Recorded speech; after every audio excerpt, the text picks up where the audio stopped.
Chapter 2. An idea that kills. What I want to talk to you about in this chapter is just where you got the idea of taking your own life in the first place. It didn't just pop into your head one day from out of nowhere. But since I can't ask you where you got the notion, I'm going to have to do my best to help you figure this out for yourself. Take a minute right now and ask yourself, when did I first start thinking about taking my own life? Now ask yourself, have I known anyone who died by suicide? Because human beings learn a great deal from each other, all of us are subject to examples set for us by people we know, by strangers, and by famous people. We learn which fork to pick up at a formal dinner by watching the person next to us. We learn what to wear to the dance by watching what other people wear to dances. Most of us cut our hair long or short, depending on what most other people our age are doing with their hair. For those of us who live in America, we all know Marilyn Monroe died by suicide. We know the novelist Ernest Hemingway killed himself. We read about people killing themselves all the time. And sometimes we think, if someone like Marilyn Monroe, with all her beauty and money and success, can kill herself, why shouldn't I? Or maybe someone in our family died by suicide. If one of our parents died by suicide, then we might well ask ourselves, if Dad couldn't take it, how can I? Or maybe one of our best friends died by suicide, or someone at school. If we look around our own hometown and read the papers or watch the news on TV, one thing is very obvious. People are killing themselves all the time. While not exactly a pastime, people all around us are making attempts on their lives.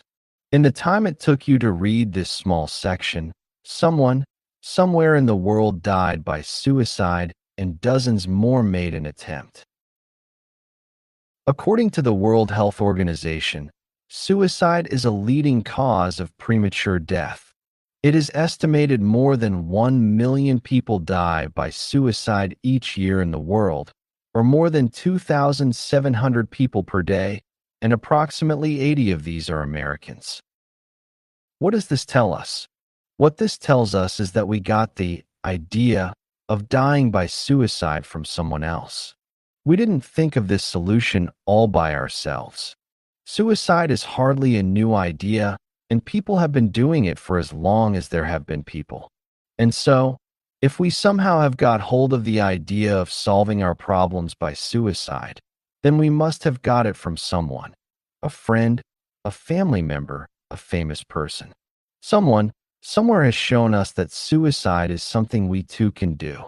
And when someone else has shown us the way, is it easier for us to take the same route? The research on this is very clear. When a famous person like Marilyn Monroe kills herself, the suicide rate rises. It is as if the people who had been thinking their problems were insoluble saw, by Marilyn's example, that self-destruction was a real possibility. Maybe they said, if it was good enough for Marilyn, it is good enough for me. And when a Japanese teen idol killed herself by jumping to her death, at least 6 teenagers also killed themselves within just a few days. Some of them jumped, and most left a note indicating they had taken their cue from her example. The same thing happens closer to home.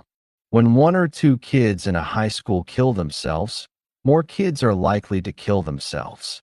And if someone in a family dies by suicide, the rest of the family members are more likely to die by suicide. Right or wrong, we all learn by example. One suicidal man I worked with was very serious about ending his life. His wife had had an affair with another man, his kids were in trouble, and his job was not going well. I asked him where he got the idea of taking his own life. Well, he said, both of my parents committed suicide. I had never met a man whose mother and father had both killed themselves, but I knew that whatever I might be able to say to him about why he should go on living, I was up against the two most powerful and influential people in his life, Mom and Dad. I was only 5 when they did it, he said, so I don't think it bothered me too much. But of course it had. As we worked together, he was able to tell me that every time he had faced a tough problem in life, the idea of committing suicide had crept into his mind, almost against his will.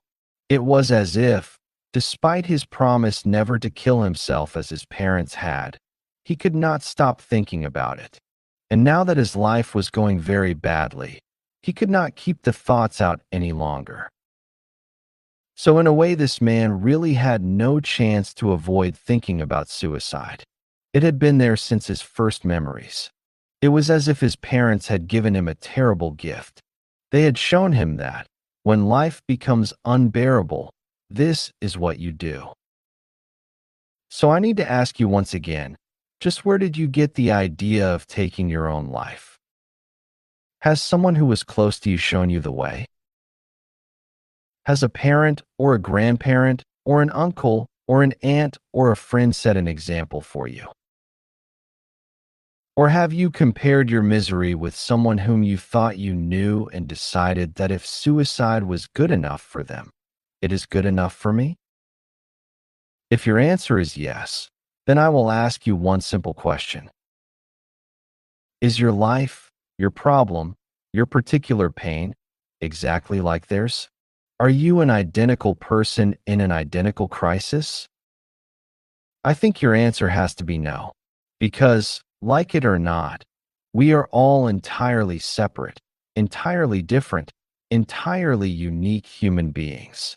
There has never been anyone exactly like us on the planet before, and there will never be anyone exactly like us on the planet in the future. However much we may not like ourselves, or however much we may regret what we have done or have become, we are at least one-of-a-kind persons, the likes of which this world will never see again. And, being such unique creatures, shouldn't we make our own unique decisions?